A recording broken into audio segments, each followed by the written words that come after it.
Acid basis and salt का आज हम वन शॉट लेक्चर लगाएंगे और इस लेक्चर के अंदर केवल वही क्वेश्चन इंक्लूड होंगे जो बोर्ड एग्जाम 2025 के लिए इंपॉर्टेंट क्वेश्चंस होंगे।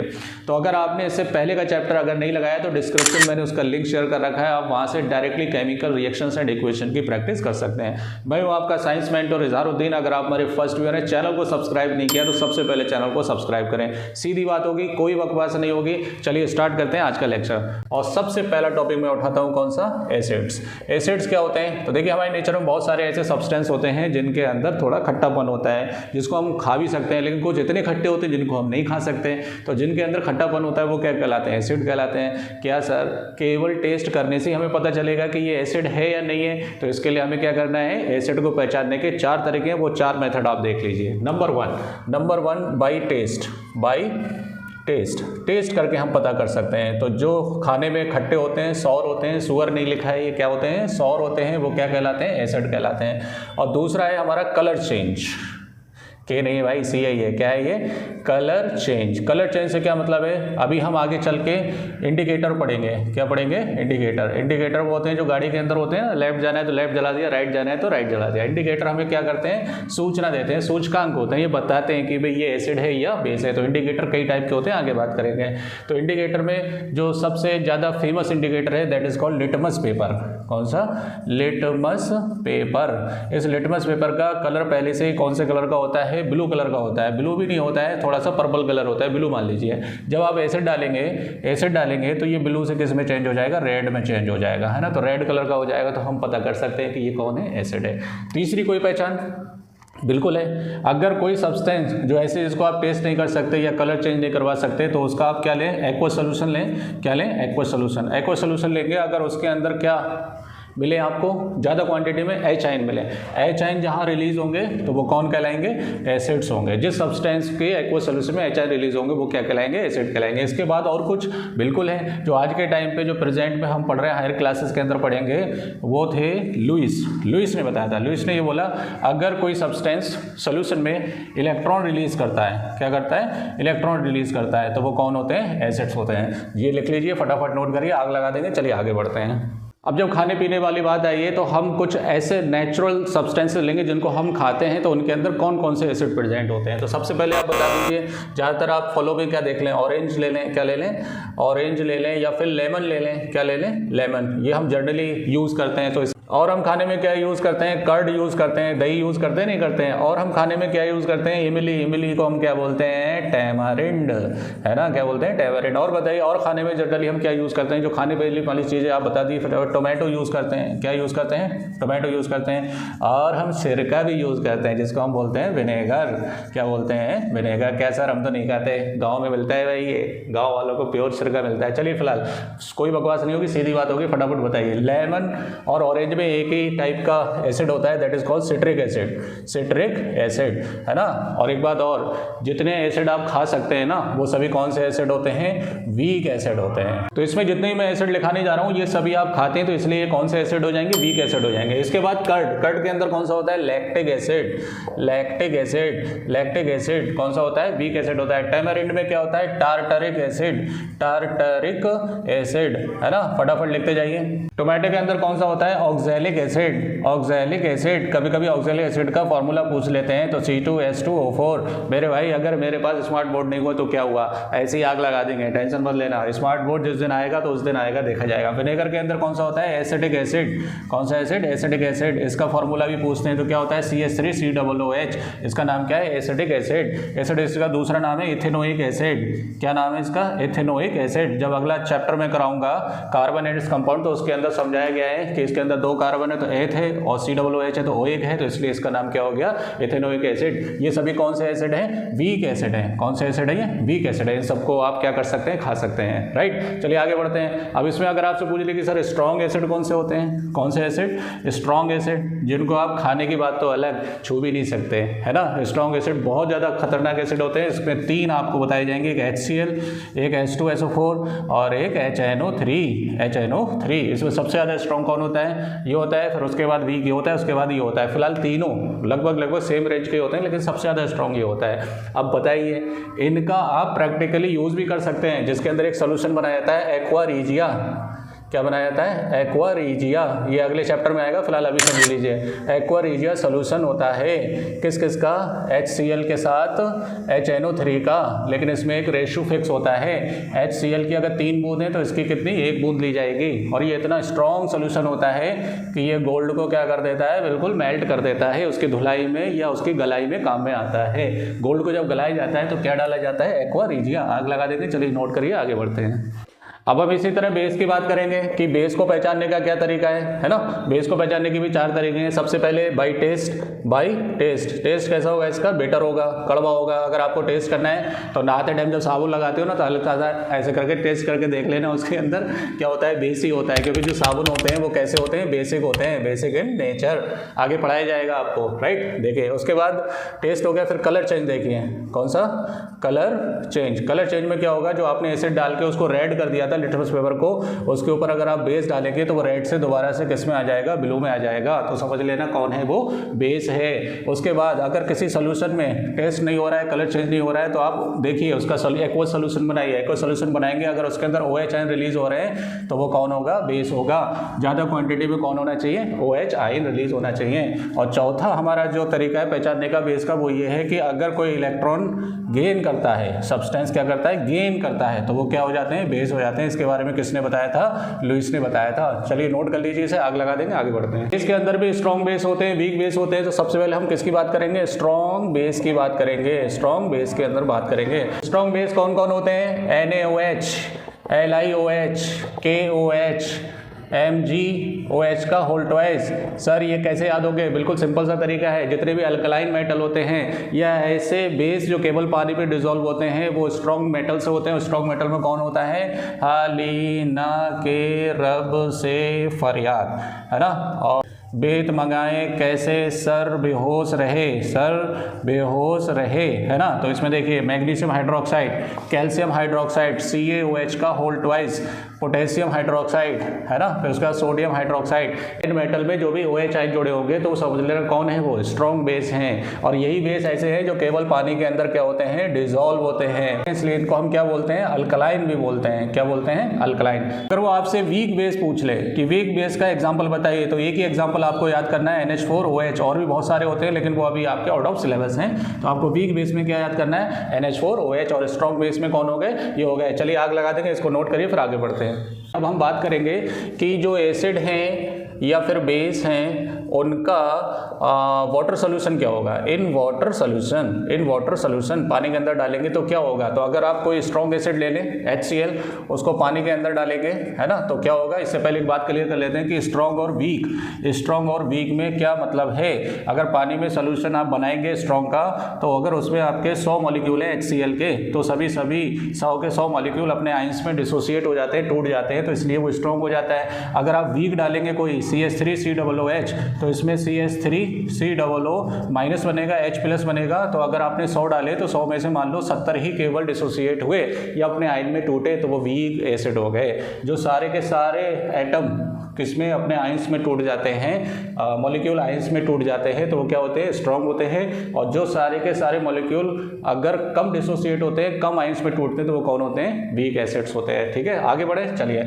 अगर आप इसका रिएक्शन कराएंगे तो क्या बनेगा? यहाँ से हाइड्रोनियम आयन बनेगा और प्लस क्या बनेगा? Cl नेगेटिव आयन बनेगा। ये कहाँ से आ गया? एक्चुअल में जब ये टूटता ना तो ये H आयन बनता और Cl आयन बनता, लेकिन H आयन कभी फ्री स्टेट में नहीं रहता है। जो उसके अंदर पानी है H2O, जिसके अंदर H आयन बना है, वो उसके साथ मिलकर कौन सा आयन बना देता है? हाइड्रोनियम आयन बना देता है। आग लगा देंगे, फटाफट नोट करिए। अच्छा बेस की बात कर लेते हैं। बेस ले लेते हैं NaOH। इसका कौन सा सोल्यूशन? Aqueous solution. वाटर ले लेंगे यहाँ पर, तो ये अपने सोडियम आयन में टूट जाएगा और OH आयन में टूट जाएगा। तो OH है तो इसलिए बेस है, यहाँ पर H आयन है तो कौन है? एसिड है। चलिए नोट करिए फटाफट। और मैं आपको पहले बता चुका हूँ कि जितने भी स्ट्रॉन्ग बेस होते हैं वही केवल पानी के अंदर क्या होते हैं? डिसॉल्व होते हैं। जैसे अभी मैंने NaOH का बताया था, है ना, तभी तो ये Na में और किस में टूटा था? OH में, है ना। तो सारे के सारे बेस जो है वो पानी में डिसॉल्व नहीं हो सकते, केवल वही होंगे कौन से होते हैं, अल्कलाइन होते हैं। और अल्कलाइन किससे बनते हैं, मेटल से बनते हैं। कौन से मेटल होते हैं, जो मैंने बताया था, लिथियम, सोडियम, पोटेशियम, है ना, उनके सारे बेस, उनको हम क्या बोलते हैं, अल्कलाइन बोलते हैं। वही केवल पानी के अंदर क्या हो सकते हैं, डिसॉल्व हो सकते हैं। चलिए आग लगा देंगे, इसको नोट करिए। टॉपिक उठाते हैं इंडिकेटर, है ना, किसकी बात करेंगे, इंडिकेटर्स की। इंडिकेटर्स 3 टाइप के होते हैं। तो सबसे पहले बात करूंगा नेचुरल इंडिकेटर की। किसकी, natural indicator. Natural indicator, natural indicator में बहुत सारे एग्जाम्पल होते हैं जो नेचर में पाए जाते हैं, उन्हें हम क्या बोलते हैं, नेचुरल इंडिकेटर बोलते हैं। जिन्हें ज़्यादातर क्या होते हैं, प्लांट से मिलते हैं या प्लांट्स के उसका जो जूस होता है उससे बनाए जाते हैं। तो इसमें सबसे ज़्यादा इंपॉर्टेंट कौन है, लिटमस। कौन है, लिटमस। और दूसरा कौन है, रेड कैबेज, रेड कैबेज। और कौन है, टर्मरिक, टर्मेरिक, है ना। टर्मरिक के बाद कौन है, फ्लावर ऑफ, बहुत सारे ले सकते हैं, flower of hydrangea, flower of hydrangea, या फिर फ्लावर ऑफ प्लेटूनिया, है ना। बहुत सारे एग्जाम के एनसीईआरटी के अंदर लिखे हुए, लेकिन जो इंपॉर्टेंट वही है, लिटमस है, रेड कैबेज है, टर्मरिक है, फ्लावर है। अब देखिए इसके साथ होगा क्या, इसके साथ होगा क्या, अगर आप एसिड डालते हैं, एसिड डालते हैं तो क्या होगा, बेस डालते हैं तो क्या होगा, राइट। तो लिटमस पेपर क्या हो जाता है, एसिड डालते ही रेड हो जाता है, और ये बेस डालते ही क्या हो जाता है, ब्लू हो जाता है। अभी बताया था मैंने आपको। और रेड कैबेज एसिड डालेंगे तो रेड हो जाएगा, है ना, और ये कैसा हो जाएगा, ग्रीन हो जाएगा। बेस डालने से क्या हो जाएगा, ग्रीन हो जाएगा। टर्मरिक में क्या होता है, एसिड डालने से ये येलो होगा। जनरली क्या होते हैं, बेवकूफ़ी करते हैं हम लोग, जब किसी कपड़े पे हल्दी का, कड़ी का दाग लग जाता है तो नींबू रगड़ते हैं। अरे भाई, नींबू से कुछ नहीं होगा, नींबू से और कैसा हो जाएगा, वो येलो कलर का हो जाएगा। बेस डालिए, बेस डालने से कैसा होगा, रेडिश ब्राउन, रेडिश ब्राउन, है ना, हल्का भूरा। उससे धीरे धीरे वो क्या हो जाएगा, छुट जाएगा। इसलिए हम साबुन का या डिटर्जेंट का क्या करते हैं, यूज़ करते हैं, राइट। अब आता है फ्लावर ऑफ हाइड्रेंजिया। इनका जूस होता है, जूस निकालिए इनका, है ना, पीने के लिए नहीं, पहचानने के लिए। ये कौन से कलर का हो जाता है, एसिड डालने से ब्लू कलर का। और ये कौन सा हो जाता है, पिंक कलर का। आग लगा देंगे, जल्दी जल्दी नोट करिए, आगे बढ़ते हैं। दूसरे इंडिकेटर की बात करते हैं, दैट इज सिंथेटिक इंडिकेटर। कौन सा, सिंथेटिक इंडिकेटर। इंडिकेटर सिंथेटिक वो होते हैं जो लैब में बनाए जाते हैं या फैक्ट्री वगैरह में मैन्युफैक्चर किए जाते हैं, उन्हें सिंथेटिक। सिंथेटिक में हम केवल 2 ही पढ़ेंगे, जिसमें एक का नाम क्या है, फेनोफ्थलीन, है ना, स्पेलिंग याद करिए, फेनोफ्थलीन, है ना, क्या नाम है इसका, फेनोफ्थलीन। और दूसरा है मिथाइल ऑरेंज, मिथाइल ऑरेंज। जब ये लैब में बनाए जाते हैं, इनके खुद के भी कलर होते हैं, खुद के भी कलर होते हैं। देखिए क्या होता है, खुद का इधर क्या डालेंगे हम, एसिड, और इधर क्या डालेंगे, बेस, है ना। इसका ओन कलर, ओन कलर, खुद का कलर क्या होता है। तो देखिए फेनोफ्थलीन जो होता है वो कलरलेस होता है। कैसा होता है ये, कलरलेस, कलरलेस, है ना। और जो मिथाइल ऑरेंज होता है, मिथाइल ऑरेंज का खुद का कलर क्या होता है, जल्दी से बताइए। मिथाइल ऑरेंज का रेड कलर होता है। कौन सा कलर होता है, रेड कलर। अब देखिए, अगर आप इसमें एसिड डालेंगे तो ये ऐसे ही रहेगा, कलरलेस ही रहेगा। कैसा रहेगा, कलरलेस। और इसमें अगर आप एसिड डालेंगे तो ये ऑरेंज कलर का हो जाएगा। कौन से कलर का हो जाएगा, ऑरेंज कलर। अगर आप फेनोफ्थलीन में बेस डालेंगे तो ये हो जाएगा पिंक कलर का, है ना। और अगर आप मिथाइल ऑरेंज में डालेंगे बेस तो ये कौन से कलर का हो जाएगा, येलो कलर का। बहुत ही इंपॉर्टेंट है, नोट कर लीजिए, आग लगा देंगे। चलिए आगे बढ़ते हैं। तीसरा इंडिकेटर आते हैं आपके ऑल फैक्ट्री। कौन से, all factory indicator. All factory indicator वो होते हैं, ये नेचुरली होते हैं एक टाइप के, लेकिन इसमें जो चेंजेस आते हैं पहचानने के, वो ऑर्डर से आते हैं, स्मेल से नहीं। स्मेल गंदी होती है, ऑर्डर खुशबू होती है। खुशबू का छिपना या खुशबू का बने रहना किससे पता करेंगे, ऑल फैक्ट्री इंडिकेटर से। इसमें आपका एक क्लोव ऑयल हो गया, इसका एग्जाम्पल। क्लोव ऑयल मतलब लौंग का तेल होता है। एक वनीला एसेंस हो गया, वनीला एसेंस मतलब एक पेड़ होता है, उसका जो आप इसमें खाते हैं ना, आइसक्रीम वगैरह में जो फ्लेवर डालते हैं वो वनीला होता है। और बहुत सारे फ्लेवर होते हैं, लेकिन वनीला आपने खाया होगा, बट आई लाइक वनीला। इसके अंदर क्या होगा, अगर आप इन सभी में एसिड डालेंगे, क्या डालेंगे, एसिड डालेंगे, तो क्या होगा, तो नो चेंज, नो चेंज, कोई चेंज नहीं होगा, इसकी स्मेल में कोई चेंज नहीं होगा। लेकिन जब आप इसमें बेस डाल देंगे, क्या डाल देंगे, बेस डाल देंगे, तो इसकी स्मेल क्या हो जाएगी, फेड हो जाएगी। स्मेल क्या हो जाएगी, फेड हो जाएगी। स्मेल क्या हो जाएगी, खत्म हो जाएगी। चलिए आग लगा देंगे, नोट करिए, आगे बढ़ते हैं।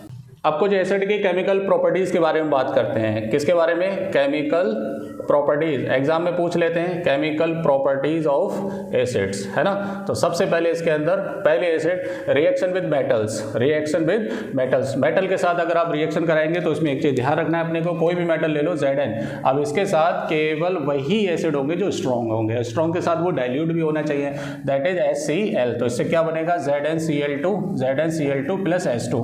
कौन सी गैस निकल निकल जाएगी, हाइड्रोजन गैस निकल जाएगी यहाँ से, है ना। और इस गैस को पहचानने का कौन सा टेस्ट है? पॉप साउंड टेस्ट है। कौन सा? Pop sound test. क्या करते हैं, इस गैस के बाद जलती हुई तीली लेके जाएंगे या मोमबत्ती लेके जाएंगे तो उससे भड़क भड़क भड़क के आएगी, आवाज आएगी, उससे आप पहचान सकते हैं कि ये कौन है? Hydrogen gas. यहाँ पे मैंने एक वर्ड बोला था कि ये स्ट्रॉन्ग होना चाहिए और डाइल्यूट भी होना चाहिए, तो यहाँ पे एक चीज क्लियर कर देता हूँ, एक डाइल्यूट एसिड होते हैं और एक कंसंट्रेटेड एसिड होते हैं। तो कंसंट्रेटेड एसिड वो होते हैं वो बहुत ज़्यादा स्ट्रॉन्ग होते हैं। क्या होते हैं? बहुत ज़्यादा स्ट्रॉन्ग होते हैं। स्ट्रॉन्ग से ही आप क्या बना सकते हैं? डाइल्यूट बना सकते हैं। और डाइल्यूट बनाने के लिए हम प्रोसेस बोलते हैं डाइल्यूशन। क्या बोलते हैं? डाइल्यूशन। तो एग्जाम के अंदर पूछ सकते हैं कि किसी भी स्ट्रॉन्ग एसिड को डाइल्यूट कैसे किया जाता है। तो देखिए, अगर मान लो ये आपके पास एसिड है और ये कौन है? वाटर है ना। तो क्या किया जाता है? कभी भी एसिड के अंदर पानी नहीं डाला जाता है, क्योंकि अगर आप एसिड के अंदर पानी डालेंगे तो बहुत ज़्यादा तेजी से एक्सोथर्मिक रिएक्शन होगी और इससे हीट और आग भी लग सकती है, हो सकता है आपका मुंह भी जल जाए, हाथ पैर भी जल जाए। तो अपने को क्या करना है? एसिड डालना है किसके अंदर? वाटर के अंदर। अब ये भी नहीं है कि आप पूरा का पूरा पतीला उसके अंदर लौट दें वाटर के अंदर, तो ऐसा भी नहीं है। तो पहले इसको क्या करेंगे? एक ड्रिप से या सिरिंज से क्या लेंगे? ऊपर की तरफ खींचेंगे, फिर एक एक बूंद करके इसमें डालेंगे और इसको स्टीयर करते रहेंगे, हिलाते रहेंगे, जिससे कि डाइल्यूशन प्रॉपर तरीके से होता रहे। डाइल्यूशन करने के लिए कुछ प्रिकॉशंस बताए जाते हैं जो आपके स्कूल में टीचर बताता है कि आपको सेफ हैंड से पकड़ना है उसको और अच्छे से पकड़ना है, जिससे कि कोई भी एसिड आपकी उंगली पर गिरने ना पाए। लाभ लाभ लाभ। ठीक है, चलिए आग लगा देंगे, आगे बढ़ेंगे, इसको नोट करिए। अब दूसरी प्रॉपर्टी हम पढ़ेंगे मेटल कार्बोनेट के साथ। मेटल कार्बोनेट के साथ रिएक्शन या फिर मेटल बाइकार्बोनेट, मेटल बाइकार्बोनेट या metal hydrogen carbonate, metal hydrogen carbonate, इसके साथ रिएक्शन किसकी? तो देखिए, मेटल कार्बोनेट आप कोई भी ले लीजिए। कैल्शियम ले लेता हूँ। कैल्शियम का कार्बोनेट क्या होगा? CaCO3। याद आया? ये कौन है? चॉक पाउडर, है ना। पिछले लेक्चर में कराया था, चॉक पाउडर है। ये कौन है? मार्बल। ये कौन है? Egg shell. कौन है ये? Egg shell. इसका रिएक्शन अगर आप एसिड से कराएंगे, देखो आ गया समझ में? एग शेल HCl के साथ रिएक्शन करता है तो क्या बनता है? CaCl2 बनेगा प्लस CO2 गैस निकलेगी और प्लस क्या बनेगा? H2O। अब ये जो CO2 गैस बनी इसको बैलेंस करिए, पहले बैलेंस करिए, यहाँ 2 लगा दीजिए, 2 लगा दीजिए और हो गया बैलेंस ये, राइट। इसमें जो CO2 गैस निकली है इसको पहचानने का कौन सा टेस्ट होता है? मिल्की टेस्ट होता है। पिछले लेक्चर में मैंने बताया था कौन सा टेस्ट? Milky test. और मिल्की टेस्ट कैसे किया जाता है? आप क्या लेंगे? चूने का पानी लेंगे, उसके अंदर CO2 को फूकेंगे, है ना, तो उससे क्या बनेगा? चॉक बनेगा या एग शेल बनेगा, मार्बल बनेगा, CO3 प्लस और क्या हो जाएगा? H2O। अब होता क्या है कि जैसे COC3 बना तो इसका जो कलर है वो मिल्की हो जाता है। अगर आपके मुंह से ज़्यादा बदबू आ रही है या आप ज़्यादा बदबूदार हैं तो क्या होगा कि जब आप CaOH में ज़्यादा क्वांटिटी में CO2 डाल देंगे, आ रही बात समझ में, तब उस केस में क्या बनेगा? CaHCO3। इसका कलर फेड होना स्टार्ट हो जाएगा, है ना, वो मिल्की से थोड़ा थोड़ा ब्राउनिश होने लगेगा। इसको बोलते हैं calcium hydrogen carbonate. Calcium hydrogen carbonate. आग लगा देंगे, चलिए इसको नोट करिए फटाफट। अब हम एसिड की रिएक्शन मेटेलिक ऑक्साइड के साथ कराएंगे। किसके साथ? मेटेलिक ऑक्साइड के साथ। Metallic oxide. मेटेलिक ऑक्साइड कौन होते हैं? बेसिक इन नेचर होते हैं। कौन होते हैं? बेसिक इन नेचर, क्योंकि मेटल के साथ जो ऑक्साइड बनते हैं वो बेस होते हैं, राइट। तो मेटेलिक ऑक्साइड बेसिक होते हैं, तो इसका मतलब अगर आप एसिड के साथ रिएक्शन कराएंगे, किसका? मेटेलिक, क्या है यार, क्या है? Metallic oxide plus acid, right, equal to क्या बनेगा? Salt plus water. Salt plus water. This is called neutralization reaction. कौन सी रिएक्शन? न्यूट्रलाइजेशन रिएक्शन, क्योंकि ये कौन होते हैं? बेस होते हैं और ये कौन है? एसिड है। तो बताइए, मेटेलिक ऑक्साइड में कोई भी ले लीजिए आप, एग्जाम्पल दे दीजिए आप, CuO, है ना, कॉपर ऑक्साइड का रिएक्शन किसके साथ? HCl के साथ। क्यों क्या बनेगा? CuCl2। CuCl2 plus H2O। Balance करिए, बैलेंस है पहले से ही, नहीं बैलेंस है, यहाँ पे 2 लगाइए, अब हो गया बैलेंस ये, है ना। तो ये मेटेलिक ऑक्साइड होगा। आग लगा देंगे, चलिए नोट करिए इसे फटाफट। अब अगला टॉपिक लेते हैं, chemical properties. Chemical properties of, chemical properties of basis, है ना। बेसिस की केमिकल प्रॉपर्टीज क्या होती हैं? तो सबसे नंबर 1 किसके साथ रिएक्शन? मेटल के साथ रिएक्शन। बेस का अगर आप फॉर एग्जांपल मेटल के साथ रिएक्शन कराते हैं तो यहाँ पर वीक बेस कभी भी रिएक्शन नहीं करता है ना। कोई भी वीक बेस कभी भी रिएक्शन नहीं करता है मेटल के साथ। तो यहाँ से क्या बनेगा? Na2ZNO2, sodium zincate. क्या नाम है इसका? Sodium zincate. और प्लस कौन सी गैस निकलेगी? Hydrogen gas. अब ये तो कन्फर्म है कि आप मेटल का रिएक्शन चाहे एसिड से कराओ कराओ चाहे बेस से कराओ, लेकिन दोनों स्ट्रांग होना चाहिए। क्या होना चाहिए? स्ट्रांग। तो कौन सी गैस निकलती है? हाइड्रोजन गैस निकलती है। चलिए अगली दूसरी प्रॉपर्टी क्या है? Reaction with non metallic oxide. Non metallic oxide, non metallic oxide कौन से होते हैं, है ना, जो नॉन मेटल से बनते हैं और उनका नेचर कैसा होता है? एसिडिक होता है। याद रखिए मेरे भाई, कैसा नेचर होता है? Acidic nature. ये गारंटी से कुछ ना कुछ जरूर आएगा, चाहे वो मेटेलिक ऑक्साइड से है चाहे नॉन मेटेलिक ऑक्साइड से है। नॉन मेटेलिक ऑक्साइड कौन होते हैं? एसिडिक होते हैं।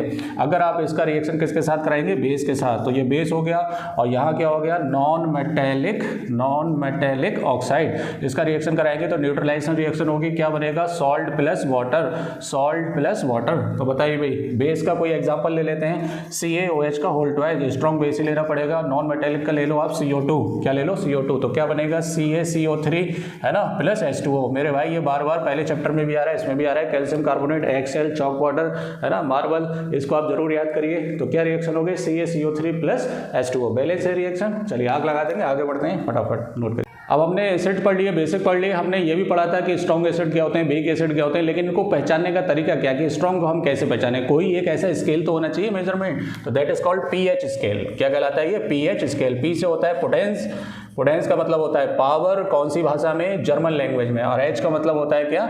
एच आइन। क्या होता है? एच आइन। तो पीएच का मतलब क्या होता है? पावर ऑफ एच आइन, पावर ऑफ एच आइन। तो जिसमें एच आइन ज़्यादा होंगे, उसकी पावर ज़्यादा होगी, तो वो एसिडिक होगा। इसका स्केल बनाया गया है। तो आजकल तो इलेक्ट्रॉनिक डिवाइस आती है, ये पुराना है, लिखा हुआ है तो यही पढ़ लेते हैं। इसके 14 हिस्से किए जाएंगे। बीच में क्या होगा? 7 होगा, बीच वाला, राइट। यहाँ से कितना होगा? 1 2 3 4 5 6 7 और 8 9 10 11 12 13 और 14। तो देखिए यहाँ पे pH की वैल्यू कितनी होगी? 7 होगी। और यहाँ पर जो सोल्यूशन होगा वो क्या होगा? न्यूट्रल होगा। कैसा होगा? न्यूट्रल। और इधर के साइड pH क्या हो रही है? डिक्रीज हो रही है। तो इधर के साइड एसिडिक होगा। कैसा होगा? एसिडिक। मीन्स जिसकी pH वैल्यू कम होगी वो ज़्यादा एसिडिक होगा। इधर के साइड आप देखेंगे तो pH क्या हो रहा है? इंक्रीज हो रहा है। तो इधर के साइड pH बढ़ेगा तो क्या होगा? बेसिक होगा। फॉर एग्जाम्पल, अगर pH किसी का 7 है तो समझ लेना न्यूट्रल है। अगर किसी का pH लेस देन 7 है तो समझ लेना एसिडिक है। और किसी सोल्यूशन का अगर pH ग्रेटर देन 7 है तो समझ लेना बेसिक है ना। फॉर एग्जांपल, अगर किसी का pH 2.2 है तो समझ लेना कौन है? एसिडिक है। एक चीज़ और बता देता हूँ, अगर वो 3.5 से नीचे है ना तो स्ट्रॉन्ग एसिड है। कैसा है? Strong acid. 3.5 से 6 से नीचे है तो वीक एसिड है। कैसा है ये? वीक एसिड है। ध्यान से सुनिए, 7 से लेकर 10.5 तक वो कैसा है? वीक बेस है। कैसा है? वीक बेस है। उसके बाद 10.5 से लेकर 14 तक कैसा है? स्ट्रॉन्ग बेस है। स्ट्रॉन्ग बेस है। एग्जाम के अंदर 100% एक क्वेश्चन आएगा कि पहचानिए, इनकी पीएच दे रखी है तो कौन स्ट्रॉन्ग है, कौन वीक है, कौन केवल स्ट्रॉन्ग है और केवल वीक है। इस तरीके से आप इसमें पहचान सकते हैं। तो पीएच स्केल से आप पता कर सकते हैं कि कोई भी एसिड कितना स्ट्रॉन्ग है, कितना बेस है। चलिए आग लगा देंगे, आगे बढ़ते हैं। अब पीएच स्केल से हमने पीएच मेजर करना तो सीख लिया, लेकिन हमने ये नहीं सीखा कि ये पीएच का हमारे एवरीडे लाइफ में क्या यूज़ है। तो हम क्या लिखेंगे?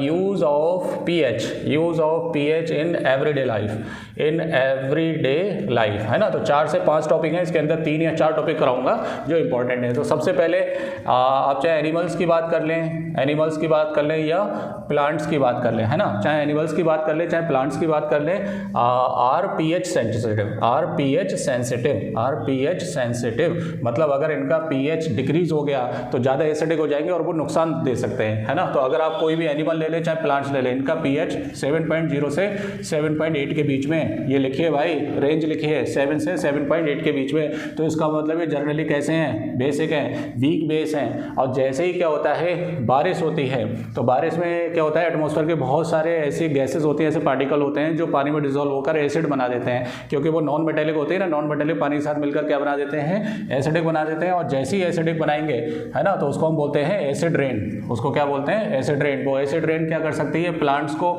एक्वेटिक एनिमल्स को क्या कर सकती है? नदी के अंदर पानी जाएगा तो उसको नुकसान पहुंचा सकते हैं और हमको भी नुकसान पहुंचा सकते हैं, क्योंकि वही चीज़ हम फसल वगैरह खाएंगे तो उससे हमें नुकसान हो सकता है, राइट। चलिए आगे बढ़ते। सेकंड वाला हम क्या पढ़ेंगे? PH in are digestive system. Digestive system, है ना। हमारे पेट के अंदर भी क्या होता है? HCl होता है, बायो के अंदर पढ़ाया गया। अगर आप क्या करेंगे, ज़्यादा ओवरडोज कर लेंगे, है ना, या ज़्यादा आप किसी वलीमे में जाकर पेल के खाकर आ गए तो आपके HCl क्या हो जाएगा? पेट का क्या हो जाएगा? डिसबैलेंस हो जाएगा। इसकी क्वांटिटी क्या हो जाएगी? बढ़ जाएगी। तो उससे क्या होगा? एसिडिटी होगी। उस एसिडिटी को न्यूट्रल करने के लिए हम किसका यूज़ करेंगे? बेस का।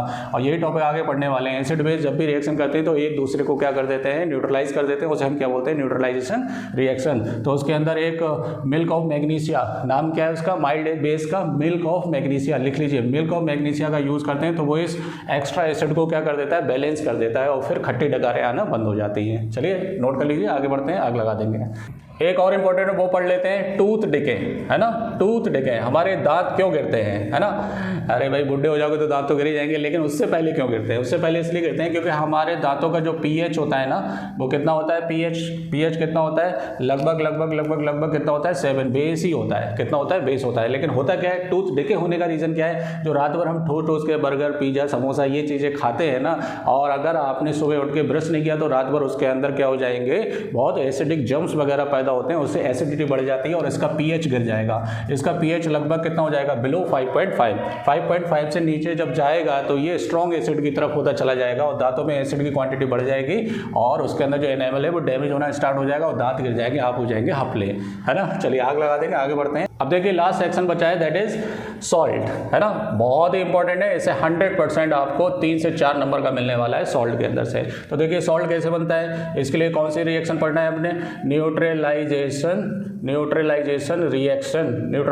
रिएक्शन क्या होता है, जब भी कोई एसिड किसी बेस के साथ रिएक्शन करता है तो क्या बनाता है, सॉल्ट प्लस वाटर, है ना। इस रिएक्शन को हम क्या बोलते हैं, न्यूट्रलाइजेशन रिएक्शन। क्यों बोलते हैं न्यूट्रलाइजेशन, एसिड इसके कड़वेपन को खत्म कर देता है और ये इसके खट्टेपन को खत्म कर देता है और एक नया टेस्ट बना देता है, दैट इज सॉल्ट। तो इसको हम बोलते हैं न्यूट्रलाइजेशन रिएक्शन। अब इसके अंदर कुछ इंपॉर्टेंट चीज़ें जो पिछली बार एग्जाम के अंदर पूछा था कि अगर एसिड स्ट्रॉन्ग है, एसिड क्या है, स्ट्रॉन्ग है, और बेस क्या है, वीक है ना, तो यहाँ से जो सॉल्ट बनेगा वो बनेगा एसिडिक सॉल्ट, मतलब नमकीन तो होगा लेकिन हल्का हल्का खट्टा भी होगा। अगर ये स्ट्रॉन्ग है और ये भी स्ट्रॉन्ग है, ये भी क्या है, स्ट्रॉन्ग है, तो बनेगा न्यूट्रल सॉल्ट, मतलब वो केवल नमकीन ही होगा, ना खट्टा होगा ना कड़वा होगा, राइट। अगर ये वीक है और ये क्या है, स्ट्रॉन्ग है, बेस क्या है, स्ट्रॉन्ग है, तो कैसा होगा, बेसिक सॉल्ट होगा। कैसा होगा, बेसिक सॉल्ट होगा, राइट, मतलब वो नमकीन के साथ साथ थोड़ा थोड़ा कड़वा भी होगा, है ना। अगर ये भी वीक है, एसिड भी, और ये भी क्या है, वीक है, तो न्यूट्रल सॉल्ट होगा। कैसा होगा, न्यूट्रल सॉल्ट होगा, राइट। ये नोट कर लीजिए, आग लगा देंगे, आगे बढ़ते हैं। अब सॉल्ट से बनने वाले कुछ प्रोडक्ट के बारे में बात करते हैं। तो सबसे पहले हम बात करेंगे ब्राइन सोल्यूशन की। किसकी, ब्राइन सोल्यूशन, है ना। ब्राइन सोल्यूशन क्या होता है, नमक का घोल NaCl प्लस H2O। ये नमक आपके जो NaCl होता है ना, ये खाने वाला नमक होता है, ये सभी के किचन में मिलता है। इसके पानी के सोल्यूशन को हम क्या बोलते हैं, ब्राइन सोल्यूशन बोलते हैं। नोट कर लीजिए, ब्राइन सोल्यूशन का अगर फॉर्मूला पूछ लें तो ये पूरा फॉर्मूला NaCl प्लस H2O। अब इस ब्राइन सोल्यूशन से बनने वाले बहुत सारे प्रोडक्ट हम पढ़ेंगे। सबसे पहले हम इसके अंदर क्या पढ़ेंगे, chlor alkali process, very important, note करिए। क्लोर एल्कली प्रोसेस क्यों, क्योंकि इसके अंदर क्लोरीन और बेस मिलेगा, तो इसलिए हम इसे क्या बोलेंगे, क्लोर एल्कली प्रोसेस। तो इसको कैसे बनाया जाता है, ब्राइन सोल्यूशन को आप हीट करिए। ब्राइन सोल्यूशन को जैसे ही आप हीट करेंगे तो यहाँ से कास्टिक सोडा बनेगा NaOH, और क्लोरीन गैस निकलेगी और हाइड्रोजन गैस निकलेगी, राइट। इसलिए हम बोलते हैं ये बेस है, ये एल्कली है, ये क्लोरीन है, इसलिए इसको हम क्या बोलते हैं, क्लोर एल्कली प्रोसेस। देखिए बैलेंस है, ये बिल्कुल बैलेंस नहीं है, तो यहाँ 2 लगाएंगे, यहाँ कितना लगाएंगे, 2 लगाएंगे, अब बैलेंस हो गया, और यहाँ पे 2 लगाएंगे, है ना, ये बैलेंस हो गया। अब इससे बनने वाले प्रोडक्ट देखिए, पहला प्रोडक्ट देखिए, ये क्लोरोएल्कली प्रोसेस से जो क्लोरीन गैस बनी है, इसको एक सिलेंडर के अंदर भर लेंगे और इसको भी सिलेंडर के अंदर भर लेंगे, है ना। इन गैसेस का हम क्या करेंगे, यूज़ करेंगे और उससे बहुत सारे प्रोडक्ट का मैन्युफैक्चरिंग करेंगे। सबसे पहले हम बात करेंगे ब्लीचिंग पाउडर, है ना। एग्जाम के अंदर ब्लीचिंग पाउडर का फॉर्मूला पूछते हैं, फॉर्मूला होता है CaOCl2, कैल्शियम ऑक्सीक्लोराइड इसका केमिकल नेम है, और इसके 2 यूजेज होंगे।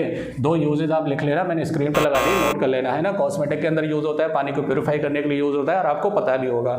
बताइए ब्लीचिंग पाउडर कैसे बनता है, चूने का यूज करेंगे, कौन सा, स्लैग लाइम के ऊपर क्लोरीन गैस को हम क्या करेंगे, मारेंगे या उसको मिक्स करेंगे, तो क्या बनेगा इससे, CaOCl2 प्लस H2O, क्या बन गया, ये ब्लीचिंग पाउडर। इसके 2 यूजेज जरूर याद करिए, ब्लीचिंग पाउडर, इसका नाम भी याद रखिए, इसका केमिकल नेम भी याद करिए, प्रोसेस भी याद करिए। आग लगा देंगे, आगे बढ़ते हैं। चलिए, ब्लीचिंग पाउडर के बाद हम दूसरा प्रोडक्ट बनाते हैं। दूसरा प्रोडक्ट क्या है, जब आप ब्राइन सोल्यूशन के ऊपर ammonia gas as well as CO2 gas जब आप पास कराते हैं तो इससे बनता है बेकिंग सोडा। नोट कर लीजिए भाई, बेकिंग सोडा का फॉर्मूला होता है NaHCO3। इसका नाम है sodium hydrogen carbonate, sodium bicarbonate. कैसे बनता है, ब्राइन सोल्यूशन पे 2 गैस मारेंगे, कौन कौन सी, अमोनिया एंड एंड CO2 तो क्या बनेगा यहाँ से NaHCO3 प्लस NH4Cl देखिए बैलेंस है, बिल्कुल बैलेंस है।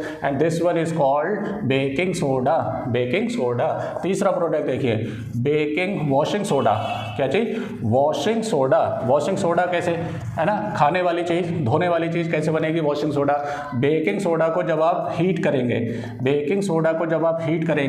करेंगे तो क्या बनेगा यहाँ से Na2CO3 sodium carbonate plus H2O plus CO2 right. ये जो बना आपके पास सोडियम कार्बोनेट, इसके अंदर आप अगर इसे आप हाइड्रेटेड सॉल्ट बना देते हैं, मतलब इसमें 10 मॉलिक्यूल ऑफ वाटर के आप क्या कर दें, ऐड कर दें, है ना, तो ये क्या बन जाएगा 10H2O। This one is known as washing soda. इसके दो यूज़ करना, है ना, धोने के काम आता है ना, बहुत सारी चीज़ों में इसका यूज़ होता है। अब इसका यूज़ आप लिख दीजिए, मैंने स्क्रीन पर लगा दिया, यहाँ से आप 2 यूजेस लिख सकते हैं। चलिए आग लगा देंगे, आगे बढ़ते हैं। तो ब्राइन सोल्यूशन से मैंने ब्लीचिंग पाउडर बना दिया, बेकिंग सोडा बना दिया, वॉशिंग सोडा बना दिया। अगर आपको बेकिंग पाउडर बनाना है, क्या बनाना है, बेकिंग पाउडर। कैसे बनाएंगे इसे? बेकिंग सोडा में NaHCO3 में हम क्या करेंगे, एक माइल्ड एसिड मिला देंगे। माइल्ड एसिड वो जिसको हम खा सकें, जैसे आप टार्ट्रिक एसिड वगैरह मिला दो, टार्ट्रिक एसिड ही मिलाया जाता है, तो उससे क्या बनता है, बेकिंग पाउडर बनता है ना। चलिए आग लगा देंगे, आगे बढ़ते हैं। अब सेकेंड लास्ट टॉपिक है जिसके अंदर हमें पढ़ना है POP पढ़ना है, और POP जिससे बनता है दैट इज कॉल्ड जिप्सम। इसको हम क्या बोलते हैं, जिप्सम बोलते हैं, राइट। इन दोनों के बारे में पढ़ेंगे। तो जिप्सम क्या होता है, CaSO4 एंड 2H2O। ये किसका फार्मूला है, जिप्सम का फार्मूला है। जिप्सम को आप 373 केल्विन पे आप हीट करेंगे। ये टेम्परेचर लिखना बहुत जरूरी है, अदरवाइज ये गड़बड़ हो जाएगा। तो यहाँ से क्या बनेगा, CaSO4 और हाफ H2O हेमी हाइड्रेट, है ना, और प्लस 1.5 मॉलिक्यूल ऑफ वाटर क्या हो जाएगा, निकल जाएगा। This one is knows POP। इसको हम क्या बोलते हैं, POP। और POP के 2 यूज लिखना है अपने को, 2 से 3 यूज करना है ना। डेकोरेटिव वगैरह खिलौने बनाने के काम में आता है, और फिर जो हाथ वगैरह टूट जाता है उसमें उसको लाइन करने के लिए डॉक्टर वगैरह यूज करते हैं, उसके अंदर भी ये यूज में आता है POP। उल्टा रिएक्शन भी हो सकता है। उल्टा कैसे लिखेंगे, POP का 1.5 H2O के साथ मिक्सअप करेंगे तो उससे क्या बन जाएगा, जिप्सम बन जाएगा। इसका नाम क्या है, जिप्सम है, राइट। इसके 2 यूज जरूर लिखिए, आग लगा देंगे, आगे बढ़ते हैं। चलिए लास्ट टॉपिक पढ़ेंगे कि वाटर ऑफ क्रिस्टलाइजेशन क्या होता है। ये वाटर ऑफ क्रिस्टलाइजेशन, है ना, वाटर ऑफ क्रिस्टलाइजेशन कुछ नहीं होता है, ये हाइड्रेटेड सॉल्ट होते हैं। क्या होते हैं ये, हाइड्रेटेड सॉल्ट का मतलब क्या होता है, बहुत सारे सब्सटेंस हमें ऐसे लगते हैं जैसे आपका वॉशिंग सोडा हो गया, ये वॉशिंग पाउडर हो गया, वॉशिंग सोडा नहीं, क्या वॉशिंग पाउडर। आप देखेंगे तो उसमें क्रिस्टल दिखाई देंगे, तो आपको लगेगा कि इसके अंदर पानी तो है नहीं, लेकिन जैसे ही आप उसे ऐसे पकड़ेंगे और छोड़ेंगे तो आपके हाथ में बहुत सारे उसके मॉलिक्यूल के हाथ में चिपके रहेंगे, तो इससे ये पता चला कि उसके अंदर कुछ ना कुछ नमी है। तो ऐसे सॉल्ट को हम क्या बोलते हैं, हाइड्रेटेड सॉल्ट बोलते हैं, जिसके अंदर एक फिक्स क्वांटिटी में वाटर मॉलिक्यूल ऐड होते हैं, और उसी वाटर को हम क्या बोलते हैं, वाटर ऑफ क्रिस्टलाइजेशन। इसके एग्जांपल देख लो, एक था क्या, Na2CO3.10H2O, है ना, ये कैसा है, हाइड्रेटेड सॉल्ट है, इसके अंदर 10 मॉलिक्यूल हैं जुड़े हुए इसके अंदर, है ना, तो इसी को हम क्या बोलते हैं, वाटर ऑफ क्रिस्टलाइजेशन। और देखिए एग्जांपल CaSO4, है ना, हाफ H2O, ये भी क्या है, वाटर ऑफ क्रिस्टलाइजेशन। और देखिए CaSO4.2H2O, ये भी किसका एग्जांपल है, वाटर ऑफ क्रिस्टलाइजेशन। 4 से 5 एग्जांपल अगर एग्जाम में पूछ लिए तो आपको यही लिखना पड़ेंगे। और क्या होता है, CuSO4.5H2O, है ना, इसे बोलते हैं हम ब्लू बिट्राइल। एग्जाम में पूछते हैं कि ब्लू बिट्राइल का क्या एग्जांपल है, तो आप 3 से 4 एग्जांपल आप एग्जाम के अंदर लिख सकते हैं। तो अगर आपको ये वीडियो पसंद आया हो तो चैनल को सब्सक्राइब करें, वीडियो को लाइक करें, बेल आइकन को जरूर दबाएं आगे के चैप्टर के नोटिफिकेशन के लिए। Thank you.